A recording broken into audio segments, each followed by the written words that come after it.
There's lots of cheap handheld gaming consoles on the internet with questionable quality and software emulation. I even covered one in the past, named Gamey. But the Analogue Pocket is not any of those crummy devices. In fact, it doesn't even use emulation, at least not in the traditional sense that you're used to. Instead, it uses FPGAs, and don't worry, I'll explain all that stuff later. There's much to explore with the Analogue Pocket and the Analogue company itself, the good and the bad. So let's dive in. Hey everyone, how are you all doing? If you're new here, welcome. My name is Krazy Ken, and Analogue's story starts with this man, Christopher Tabor. Christopher's passion for video game preservation dates back to his teen years. When he was 13, he created a video game review website from scratch, and by 19, he started a business in which he refurbished, restored, and resold vintage video games out of his bedroom. In his first year, he shipped almost 3,000 packages through his business. And the poor guy didn't have a car, so he biked to the post office, even in the winter, in Montana.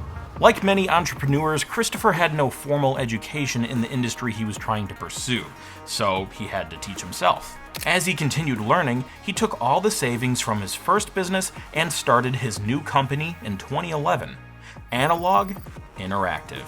He also founded 8BitDo in 2013, and throughout this episode, you'll see their wireless controllers offered as accessories for Analogue products. But for now, back to 2011. So this was Analogue's first product. As you can see, I do not have one because they are very hard to find. This is the Neo Geo Consoleized MVS, or CMVS for short. The CMVS was a reverse-engineered console compatible with Neo Geo MVS games, and it was enclosed in a beautiful walnut case, which is Krazy Ken certified sexy. This system used original Neo Geo MVS arcade system parts, but it was packaged in this new case with TV connectivity built in, and all this could be yours for $649, and it went on sale on April 18, 2011. The system was also compatible with Neo Geo controllers, and in 2012, Analogue shipped their own controller for the system, along with a new CMVS Slim. But Analogue was just getting started. In March 2014, Analogue announced a beautiful aluminum NES/Famicom clone named Analogue NT. Not to be confused with Windows NT, that's completely different. And this console had slots for both NES and Famicom cartridges. Analogue started taking pre-orders in May of 2014, but they didn't ship until June of 2015. I don't know what happened there, so my theory is, well, for one, manufacturing and logistics is just really complicated, especially for a new company. But two, I'm guessing Analogue couldn't further operations until they received enough capital from pre-orders. We have to keep in mind it's unlikely Analogue had big VC investors like other companies I've talked about on this show. So instead, they were taking their own profits and reinvesting them into the company to make the next big thing, and I gotta respect that. For the record, I tried reaching out to Analogue multiple times to confirm details, but I have not heard back.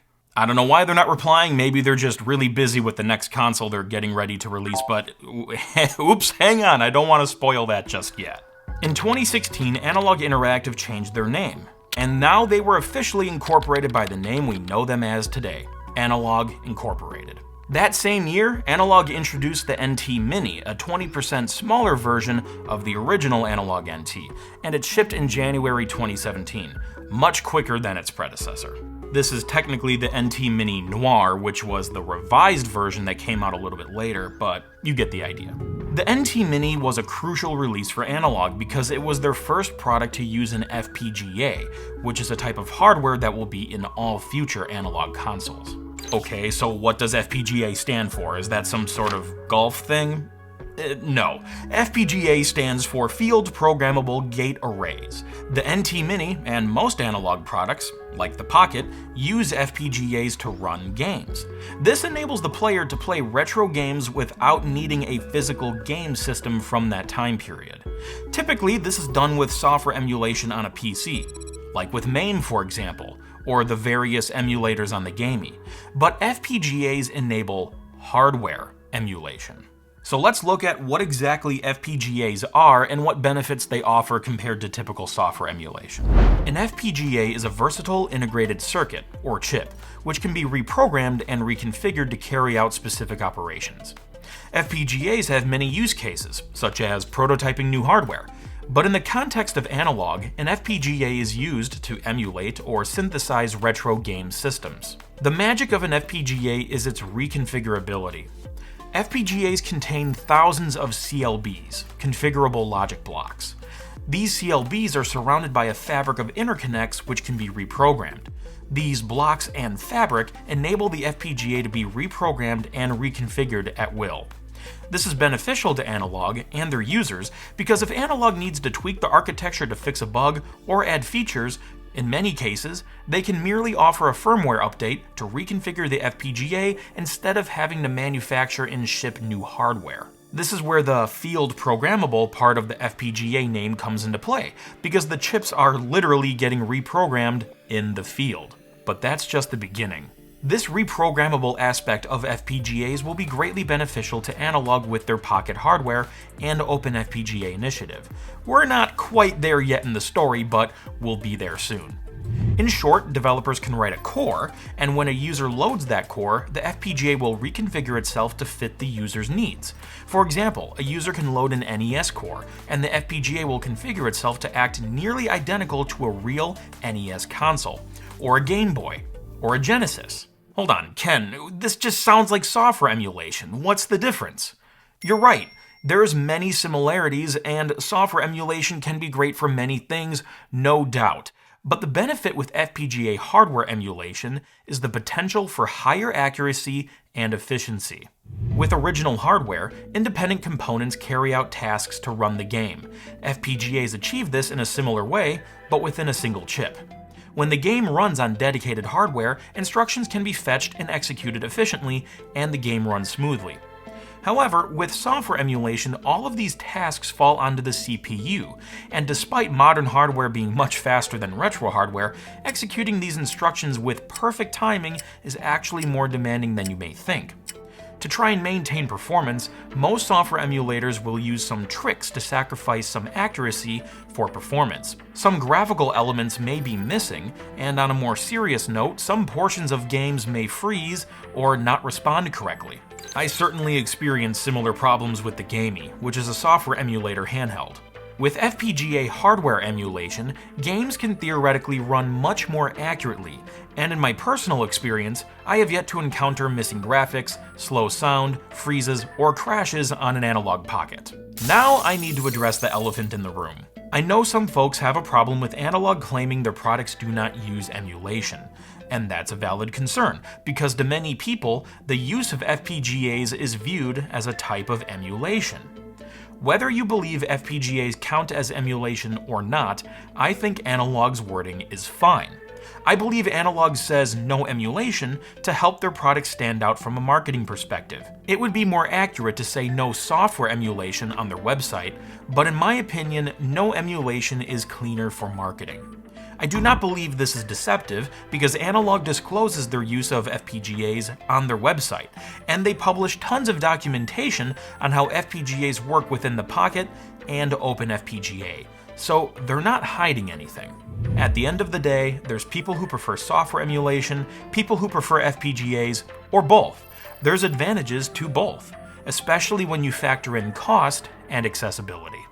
Before we continue, I wanted to give a special thanks to Ken, and not me Ken, a different Ken, for helping me do research on FPGAs and the Analogue company itself. If you want to dive deeper into FPGAs and other FPGA projects like the Mister, check out his YouTube channel, What's Ken Making. And another special thanks to everyone who I interviewed for this episode, and thanks to the fine folks who loaned their Analogue hardware. Okay, so let's see what else Analogue has in store. On October 16th, 2017, Analogue announced the Super NT, a Super Nintendo clone, and like the NT Mini, it also uses an FPGA. And despite the original shipping date being February 2018, it actually didn't ship until September 28th. Hopefully that doesn't become a recurring issue. It sounded like people were getting a little impatient, and maybe this resulted in Analogue getting a little bit irritated. Because their announcement said, "Please note that sending us repeated emails via customer support asking when your order will ship will not make your order move any faster."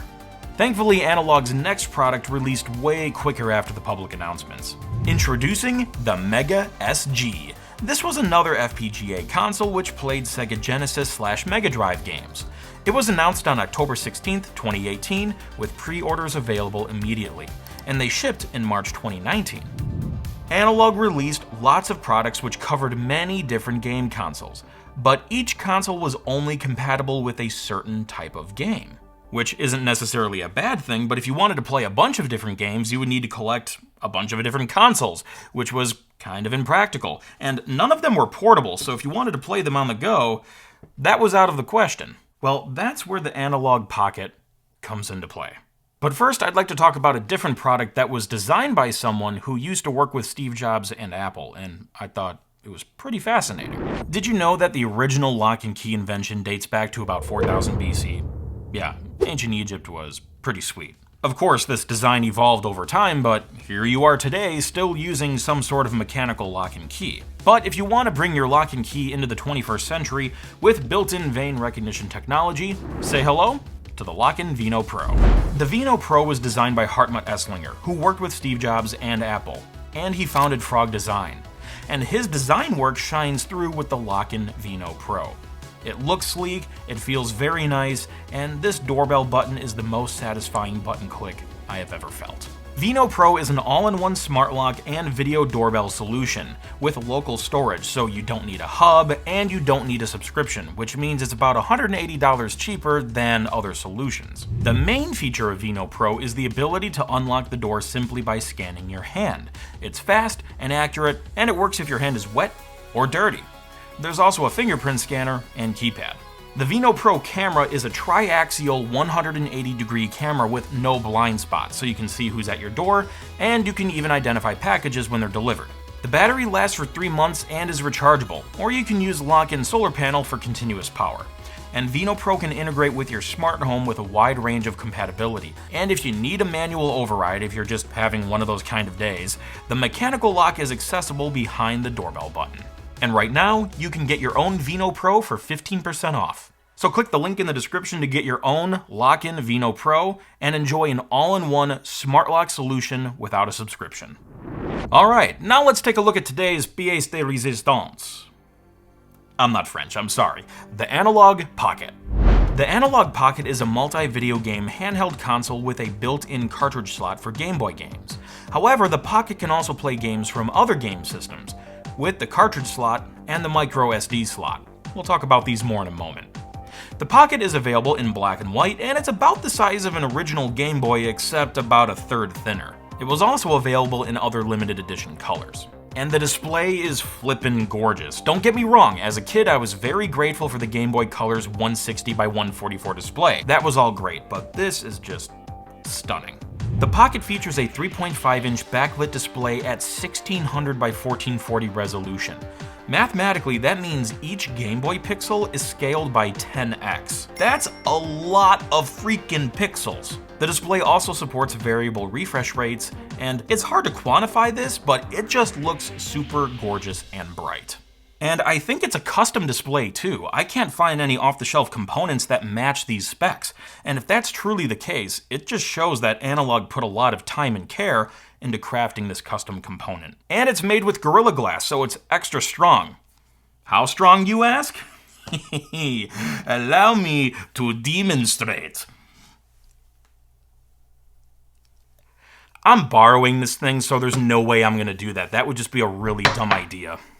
Below the display are the controls, the D-pad, 4 action buttons, select, start, and the menu/analog button.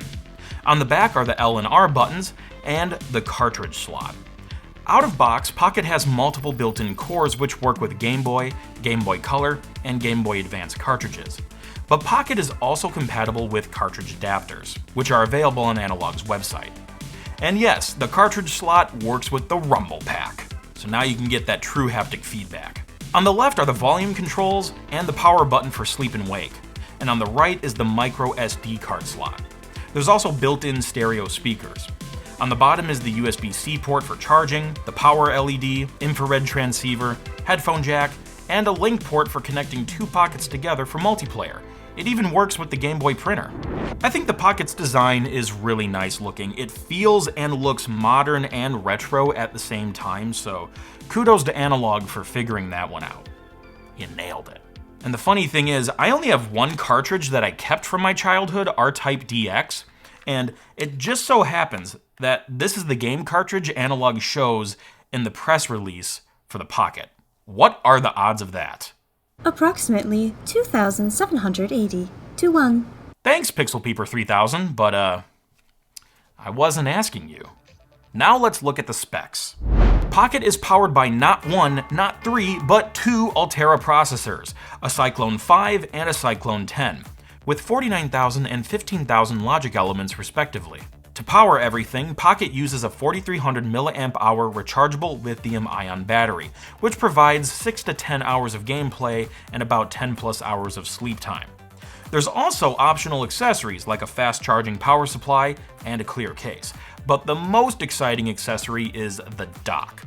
The Analogue dock has HDMI video out, Bluetooth for wireless controllers up to 4 players, USB for wired controllers, and it charges your Pocket too. The dock supports 1080p video output and it scales beautifully for your big TV. But if you want that legit retro gaming experience, you can use some conversion technology to convert the HDMI to composite video. Then just plug it into a CRT. Now we're cooking. It's funny because Analogue actually released an official DAC, so you could plug in your analog consoles and it would convert the digital signals to analog signals so you can play them on your old CRT TVs. But the DAC never worked with the Pocket. It was kind of weird. We will have to revisit that subject later. So that's the hardware. Now let's talk about the software because that's where a lot of the magic happens.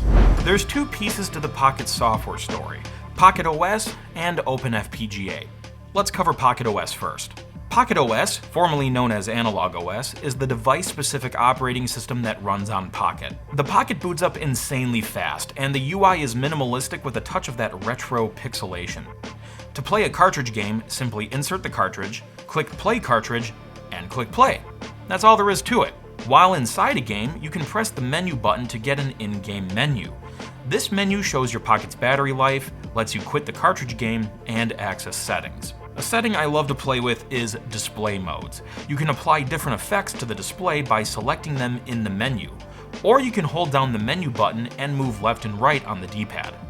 Some of these display modes simulate physical Game Boy displays, and the Pocket's crazy high resolution makes this possible, with these really fine lines between the scaled up pixels. Moving back to the main menu, you can access your library, which shows all the games you played and how long you played them. You can also open Memories, which lets you view screenshots and save states, and these are stored on the microSD card. In the Tools menu, GB Studio support is built in, so you can test your GB Studio creations right on your Pocket. And if you thought the Pocket couldn't do any more, think again. It also has a built-in synthesizer and sequencer named Nanoloop. Ultimately, the best way to describe it is to see it in action. Take it away.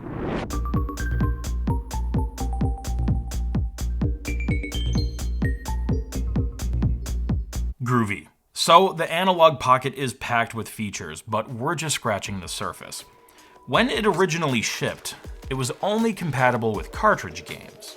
But on July 29, 2022, Analogue added features which let users install additional cores and play ROM files off the microSD card. This is where openFPGA comes into play. Analogue launched their openFPGA initiative and SDK to allow developers to make cores that users can install, and each core acts as a game system. For example, you could have a core for an NES, or if you're a Sonic geek like me, a Sega Genesis. This lets you expand the capabilities of Pocket massively, and you don't need to have a cartridge plugged in to play a game anymore. All you need is the game's ROM file on the microSD card that you use inside your Pocket. And Bob's your uncle. For example, I can take my R-Type Game Boy Color cartridge, plug it into a BenVen dumper, connect the BenVen to my Mac, insert my Pocket's microSD card into my Mac, and simply copy the cartridge's .gbc file to the gbc folder inside the assets folder on the card. Then I put the card back in the pocket. That's it. Now with openFPGA, I can run a Game Boy Color core, which is compatible with this R-Type ROM, and play the game without the cartridge. And again, this is all being done with zero software emulation. Different developers can make different cores, even if they're for the same system. So for example, you can have 2 NES cores, and each core has an about screen, so you can see who made it. I think the openFPGA initiative is a genius way to preserve video game history. Next to preserving the physical consoles and cartridges themselves, this is the best solution. There's only one thing about this whole openFPGA thing that confuses me. Well, that's not true. There's a lot of things. I'm not a developer, so all of this is Greek to me. But there's one main thing that confuses me. Some of the language on the website. Disclaimer number 1 on the Analogue Pocket website says, Analogue Pocket does not play copyrighted ROM files. But it does, doesn't it? Isn't that one of the key features of this thing? I emailed my question to Analogue support from my personal email address, and we'll see if they reply. Now we need to rewind a little bit because all of this openFPGA stuff sounds awesome, but I don't want to break away from the chronology for too long. I'm in the mood for a nice linear story today. You know, like Oppenheimer. October 16th, 2019. On this day, the Pocket and Dock were first announced to the public with a planned shipping year of 2020 and a price of $199.99. And miraculously, they shipped on time! Hallelujah! No! Hopefully you've picked up on the pattern by now. But let's be fair. What year was it?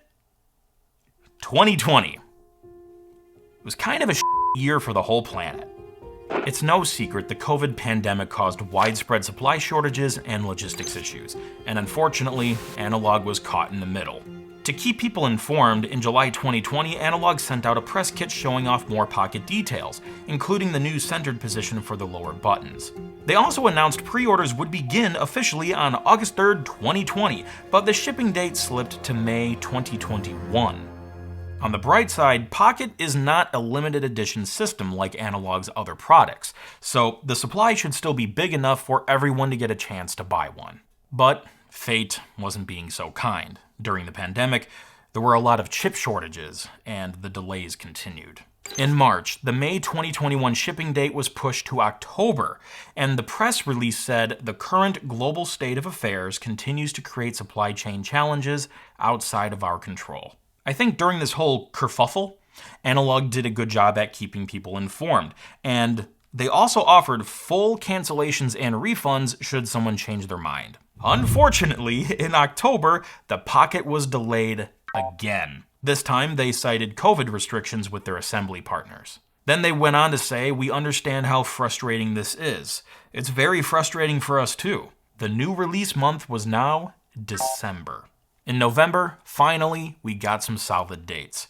Pocket pre-orders would deliver to customers between December 14th and the 30th. Today, you can go to the website, order one, and it will ship within 2 days. While this whole Pocket shipping chaos thing was going on, Analogue was working on another product. In October 2020, Analogue introduced an FPGA game console which ran tons of NEC systems. And they called it Analogue Duo. It was originally coming out in 2021, then it got bumped to 2022, and the pre-orders didn't open until May 2023. 31 months after the original announcement. Then on the store page, the listing said Duo would ship in 2023. And that was true. Analogue stuck to that goal. It was December of 2023, so it was the last month, but it was still 2023 nonetheless.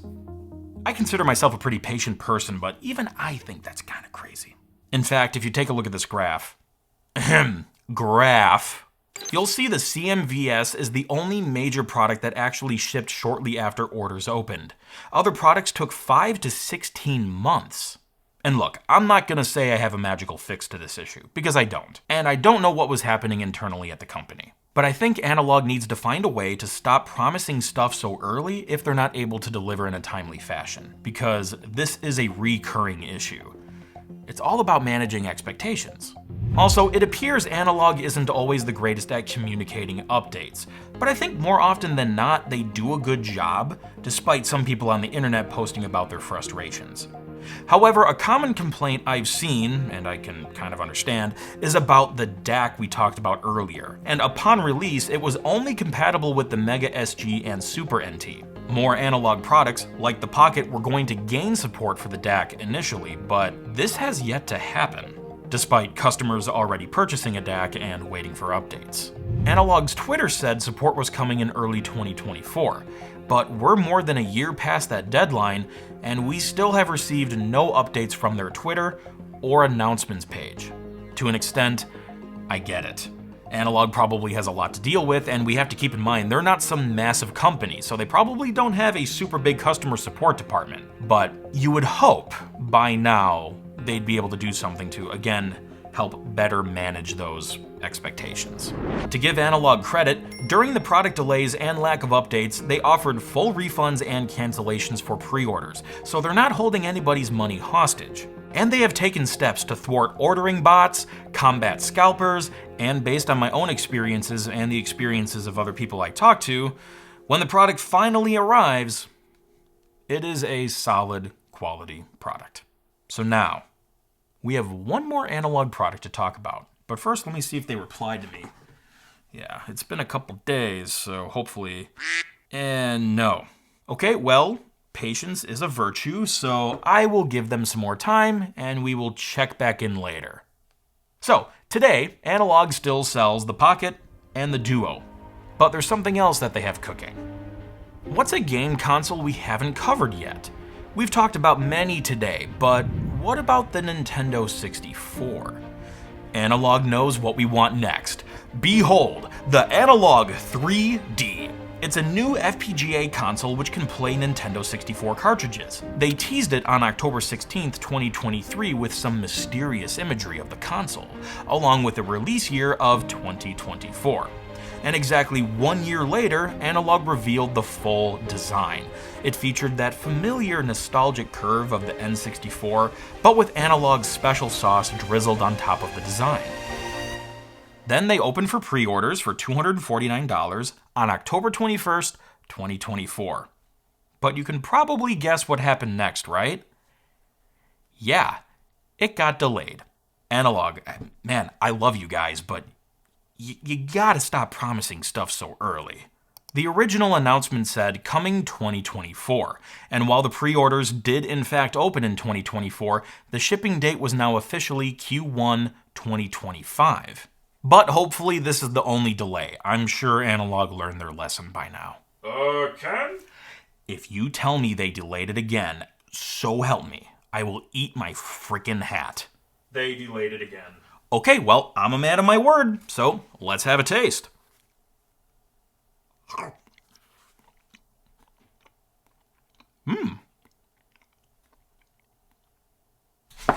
Well, that's another one to add to the graph. On March 18th, 2025, Analogue announced the 3D was delayed a second time. It was now expected to ship in July 2025. Analogue didn't give a reason for the delay, and people are getting impatient.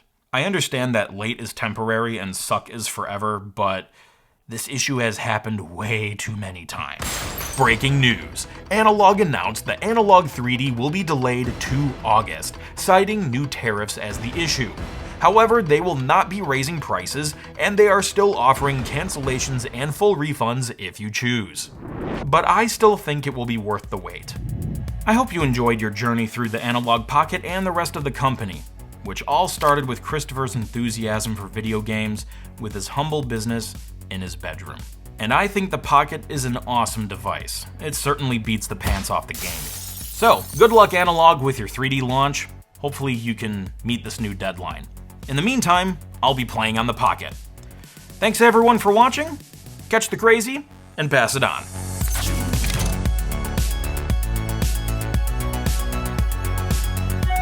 Ooh, I think they replied. I mean, it's been 10 days, so... Nope, just a Nigerian prince.